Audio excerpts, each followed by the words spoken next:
From coast to coast in Newfoundland and Labrador, this is Issues and Answers with Michael Connors.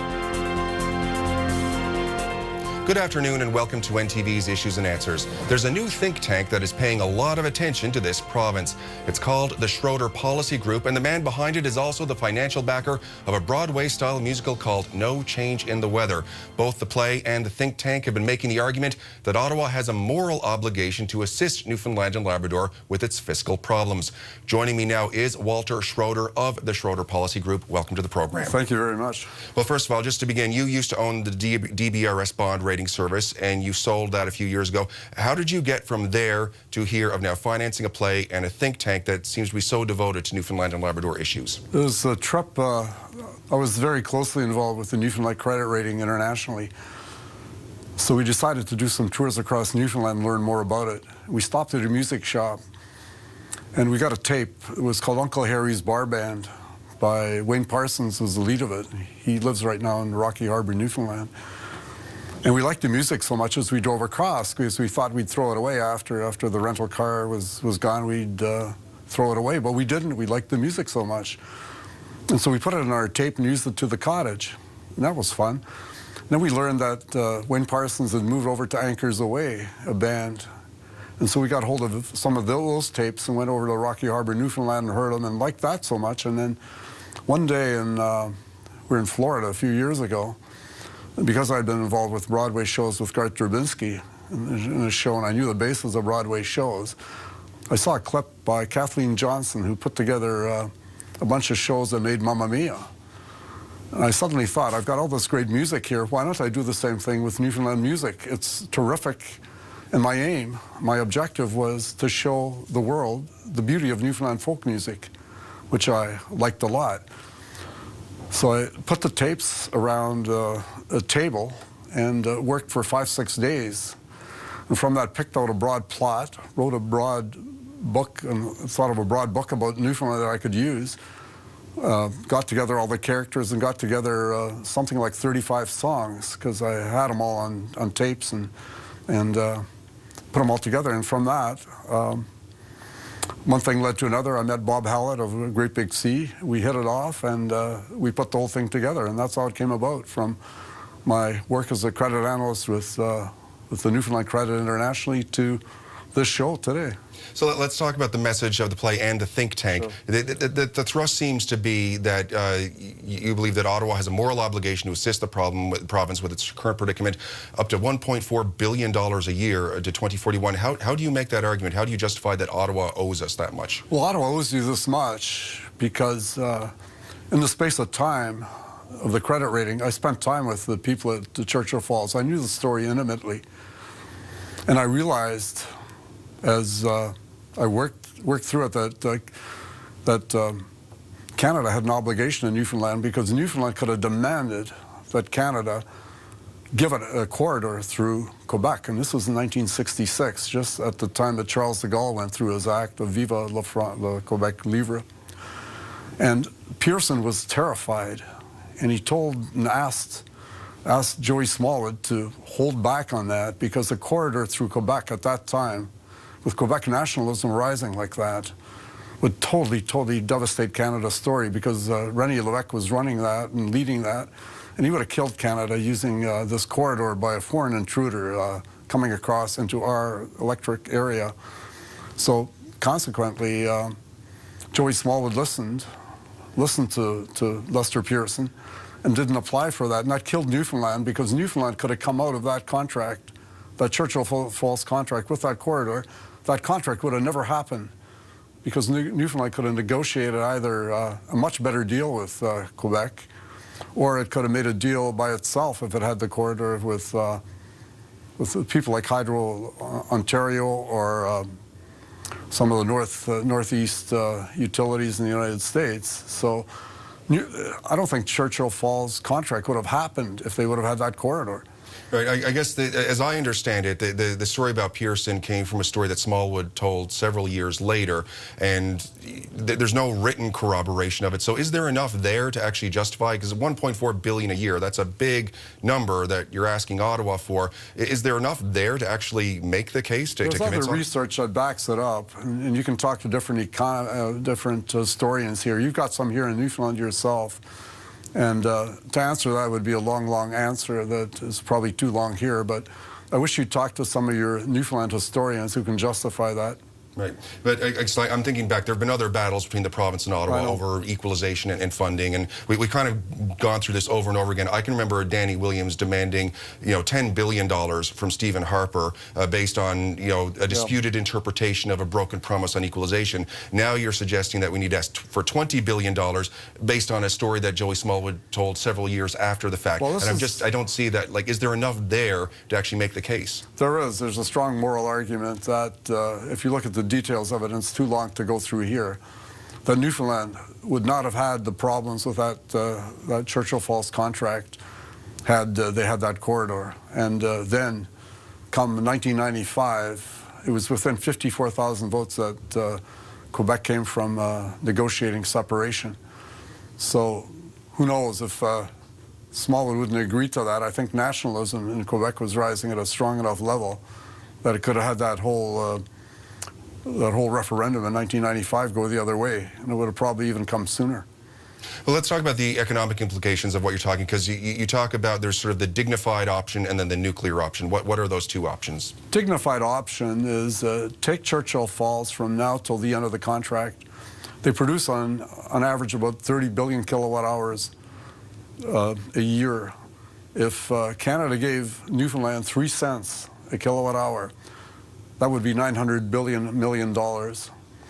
And the interest on the Muskrat Falls combined comes to about $500 million. So $1.4 billion is exactly the direct amount that Newfoundland probably lost on equalization as well. So it's a perfect number. And the 3 cents a kilowatt hour is consistent with what prices are in the electric markets today.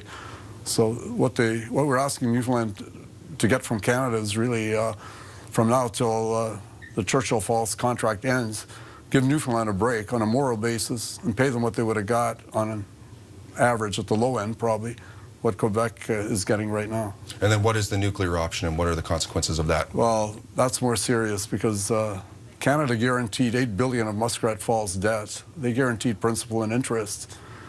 Newfoundland right now does not have to go for rate mitigation at all.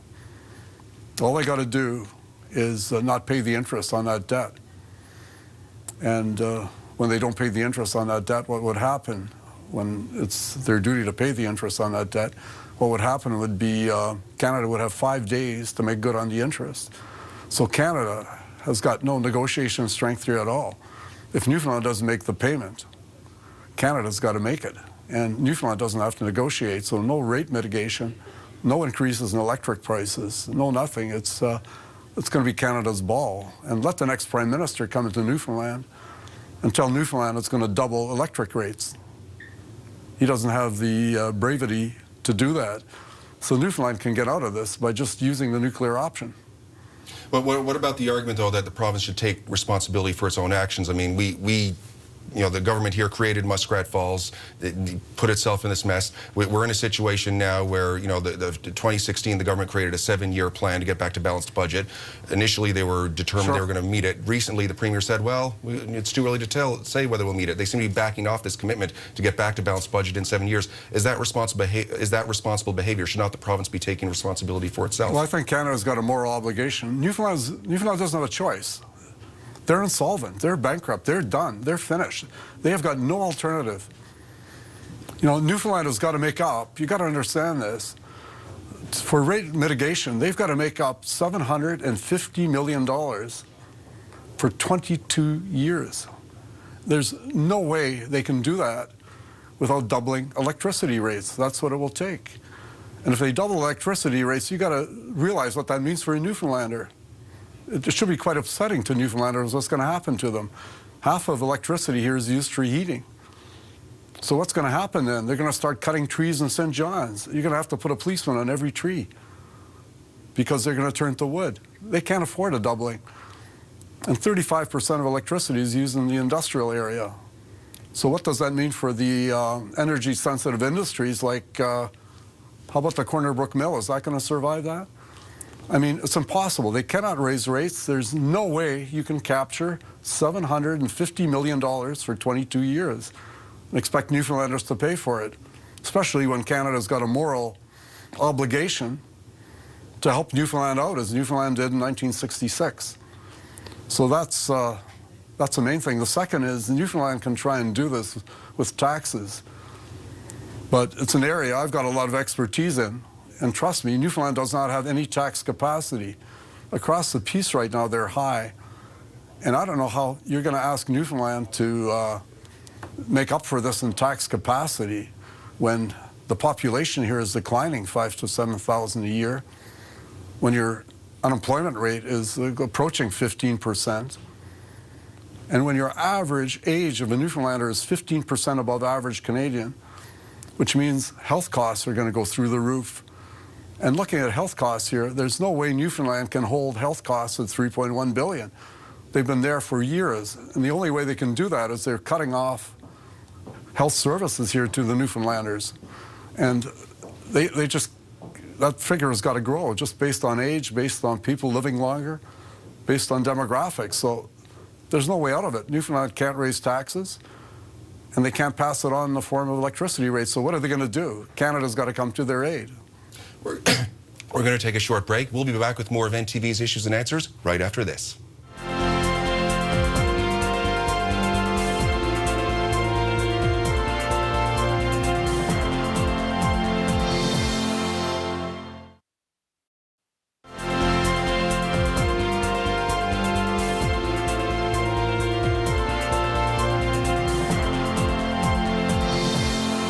Welcome back to NTV's Issues and Answers. Our guest once again is Walter Schroeder of the Schroeder Policy Group. Before the break, you mentioned, you basically said the province is already insolvent. I mean, we just went through, you know, a number of credit rating reports. Moody's downgraded, S&P and your former firm, DBRS, held the credit rating steady. So on what basis do you say that we're already insolvent now? Well, for one thing, Newfoundland can't cover the interest costs. They're spending $1 billion a year on their normal budget, on their normal activity is costing them $1 billion a year. They're going to have to pick up the equivalent of $500 million in interest from Muskrat Falls, plus the cost of operating it and so on. That's another $750. They cannot afford that. But obviously we haven't hit the wall yet. Do you see the wall coming soon? The wall will come as soon as you have to increase electricity rates, which is going to put pressure on the economy. That's the first thing. The second thing is when the public realizes and when the agencies realize and do their work and find out how precarious Newfoundland's position is, they got to then be assured that Canada is going to back Newfoundland. And if they're not, there'll be a terrific drop in the credit rating. Like I'm talking 7, 8, 9, 10 categories. And Newfoundland has got to fund $2 billion a year in new debt, and there's no way they can do that.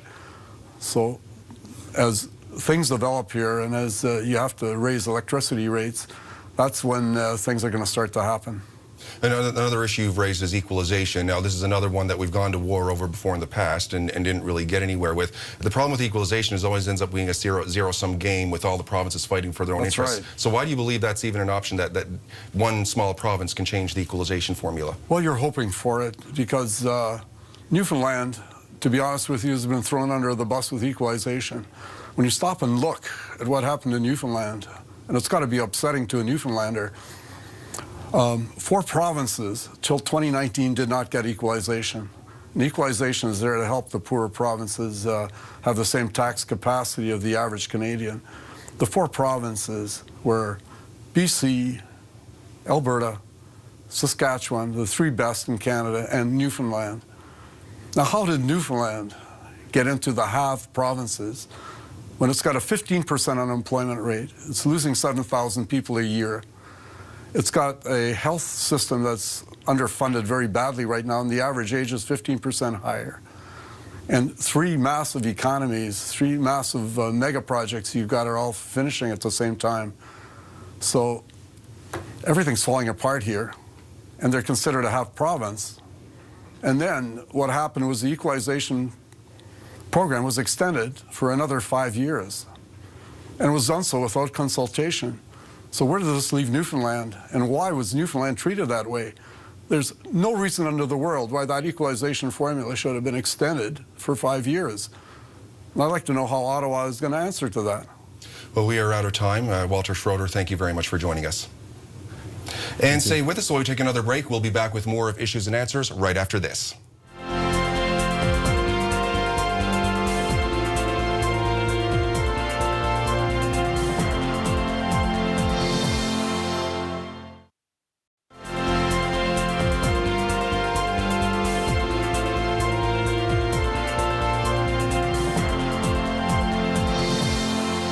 Welcome back to Issues and Answers. Tomorrow is election day across Canada as voters go to the polls to elect a new parliament. New national parties have come on the scene with no fewer than 6 leaders on the stage for the official English and French language debates. All eyes in this province have been on St. John's East, but right next door, St. John's South Mount Pearl has been a bit of a microcosm for the national campaign with 6 local candidates in the field. With the national polls showing close race, there has been a lot of talk about whether we'll see a minority government or even a coalition after the dust settles. I asked the major party candidates this week what they thought of that possibility, starting with Liberal candidate Seamus O'Regan. Polls are very tight with Liberals and Conservatives. A lot of talk about possible coalitions after this is all said and done. Do you have any view on that? My view is, judge us on our merits. Listen, we've got a few days left in this campaign, and even the very last 24 hours, people change their minds. I mean, the fact of the matter is, going into the last campaign, we were a distant third-place party, and up until the last week, nobody was sure how it would play out. We became a majority government. Anything can happen, and I think people are weighing their options, and I put forward our party's case on its merits. I think that what we've done in the province in the past 4 years has been more active than just about any federal government in Confederation. We have been tremendously active, and we've gotten a lot done, and we know there's a lot more to do. Terry Martin is running for the Conservatives in St. John South Mount Pearl. He took a decidedly negative view of the prospect of a coalition between the Liberals and the NDP. The national polls are also showing a very close race. I mean, what do you make of all the talk of minority governments and possible coalitions? Minority governments, can get things done, but this coalition that they're talking about, I think, would be probably the most destructive possibility that Canada will ever face. We will never recover financially, or fiscally from a coalition between, the current administration and I will say the NDP and the Greens, and even the Bloc. Well, I mean, it is going to be an issue financially and fiscally. Our capacity will be completely diminished for many, many years, and that cannot happen as well. We just can't afford that. Anne-Marie Annenson is running for the NDP in St. John South Mount Pearl. It was NDP leader Jagmeet Singh who sparked a lot of the coalition discussion, and Annenson took a more positive view of the possibility. What do you make of the national race right now? The polls are very close. There's talk of a minority government, maybe coalitions. What are your views on that? Well, for one thing, I have a problem with people having a hard time with Jagmeet Singh talking about coalition. It's my experience with most of the people that in fact, all of the people that I know who are with the New Democrats, we want to work on issues to the benefit of Canadians. So if you come up with a good issue, we're not going to shoot it down because a Liberal proposed it or a Green Party proposed it.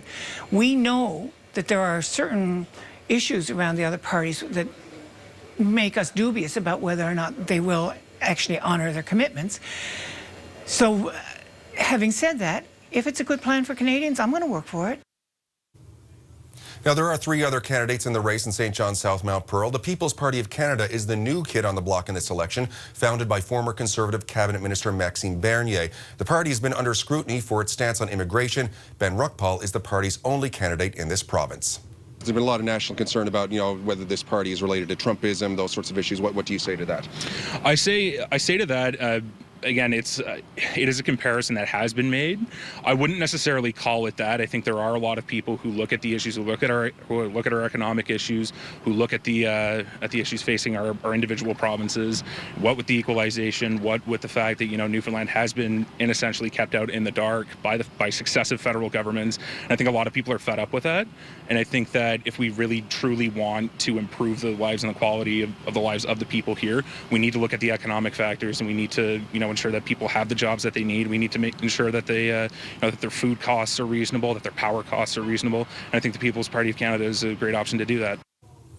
A lesser-known national party is the Christian Heritage Party. David Jones is running in St. John South Mount Pearl for a party that opposes abortion and same-sex marriage.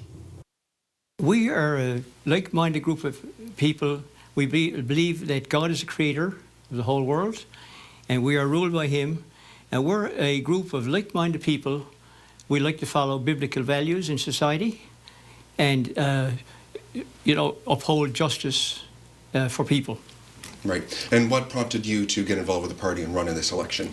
We're living in a society now where Christian values are under attack. Everywhere we turn, there's so many problems in society now. And I decided that on that basis, I'd like to, wrench back society to a point where it was about 50 years ago, is where we should be. But we're not. We're 50 years too late. So here I am. Alexandra Hayward is running for the Green Party in St. John South Mount Pearl. We reached out to her for an interview but received no response. Well, that is it for this week's edition of NTV's Issues and Answers. If you haven't already, please get out and vote tomorrow. Until then, enjoy the rest of your weekend.